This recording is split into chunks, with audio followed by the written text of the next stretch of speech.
EM অৰূপদেৰ মুখত অশ্ৰাব্য ভাষা।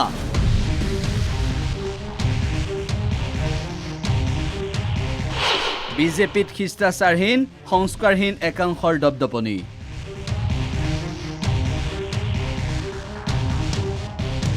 ভাষা শুনিলে লাজত তলমূৰ হ'ব আপুনি। নৰেন্দ্ৰ মোদীৰ ক্ষমতাই মূৰত ধৰিলে কিমান তললৈ নামিব পাৰে একাংশ জনপ্ৰতিনিধি। এইগৰাকী বিটিচি চৰকাৰৰ ইএম অৰূপ দে।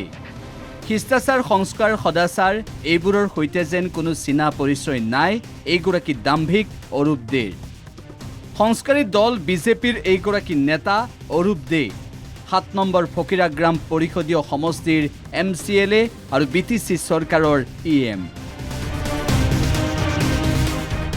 ৰাজহুৱা সভাতে ইএমএ ভোটাৰক দিলে এক প্ৰকাৰ ভাবুকি। বিজেপিক ভোট নিদিলে মোদীৰ চুলি এডালো নলৰে। হিমন্ত বিশ্ব শৰ্মা অৰূপ দেৰ চুলি এডালো নসৰে। নৰেন্দ্ৰ মোদীৰ চুল হিমন্ত বিশ্ব শৰ্মাৰও একটা চুল হিলব না। বিজেপি পাৰ্টিৰও কোনো চুল হিলব না। অৰূপদেৰও চুল। এয়াই এইজন অৰূপ দেৰ ভাষা, একাংশৰ প্ৰতি উপহাস ভৰা মন্তব্য। বিটিচি চৰকাৰৰ ইএম হৈ যেন ভৰিত মাটি থবই পাহৰিলে অৰূপ দে। অনবৰতে চৰম অহমিকা, কাকো পৰোৱাই নকৰাৰ অংগী ভংগী।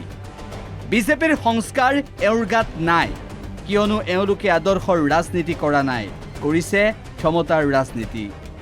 বিটিচি নিৰ্বাচনৰ পূৰ্বে নিজ পৰিষদীয় সমষ্টিতেই ৰাইজৰ সন্মুখত এই ভাষণ এইগৰাকী পাবত গজা বিজেপি নেতাৰ। নিজকে মুখ্যমন্ত্ৰীৰ ঘনিষ্ঠ বুলি জহাবলৈ গৈ বিতৰ্কিত আৰু অশ্ৰাব্য মন্তব্য কৰা অৰূপ দে আনকি সাঙুৰিলে প্ৰধানমন্ত্ৰী মোদী আৰু মুখ্যমন্ত্ৰী ডক্টৰ হিমন্ত বিশ্ব শৰ্মাকো। নরেন্দ্র মোদীর চুল হিমন্ত বিশ্ব শর্মারও একটা চুল হিলব না। বিজেপি পার্টিরও কোনো চুল হিলব না। অরূপদেরও চুল।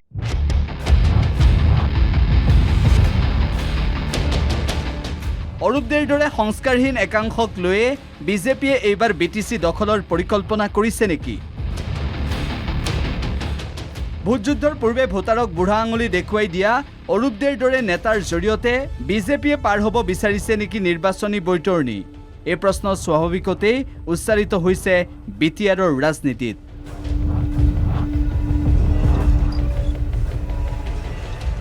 Bureau report, the news plus.